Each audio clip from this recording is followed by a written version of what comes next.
કોંગ્રેસમાં પણ મોટું ભંગાણ સર્જાયું છે, ગાબડું પડ્યું છે, કારણ કે 20 થી વધુ ગામના અનેક કાર્યકરો ભારતીય જનતા પાર્ટીમાં જોડાયા છે તો ભાજપમાં ભરતી મેળો ચાલી રહ્યો છે। કોંગ્રેસનો બીજી તરફ સફાયો થઈ રહ્યો છે।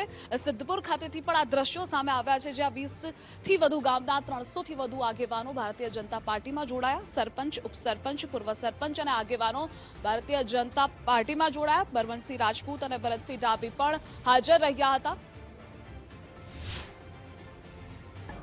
તાલુકા પંચાયતના ઉપપ્રમુખ અને પ્રમુખથી માંડીને દરેક ગામના સરપંચથી માંડીને આગેવાનોથી માંડીને કોંગ્રેસના મિત્રો જે જોડાયા છે એમને હું શુભકામના આપું છું, એટલા માટે કે તમે બધા લોકો જે વિકાસની ધરોહર કહેવાય એ વિકાસની ધરોહરમાં પોતાનું યોગદાન આપી શકાય એ રીતની એમની જે કાર્ય પદ્ધતિ, એમનું જે મન હતું એમાં પાર્ટીમાં જોડાણા એમને પણ આ તક મળશે।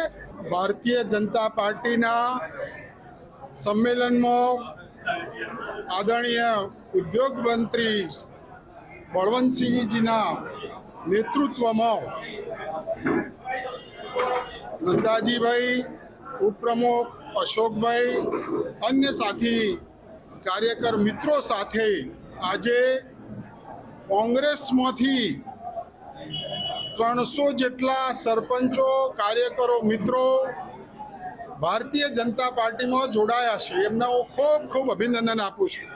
આજે ગુજરાત વિધાનસભાની જ્યારે ચૂંટણી આવી રહી હોય ત્યારે વિકાસના કામો, લોકસભાની ચૂંટણી આવી રહી હોય ત્યારે વિકાસના કામોને લઈ નરેન્દ્રભાઈ મોદી અને અમારા પ્રદેશ ગુજરાતના મંત્રી એવા બળવંતસિંહ રાજપૂત સાહેબ, ડાભી સાહેબ, એમના વિકાસના કામો અમને ગમા અને અમને બહુ ગમા એટલે અમે ભાજપ સાથે જોઈન્ટ થઈએ છીએ।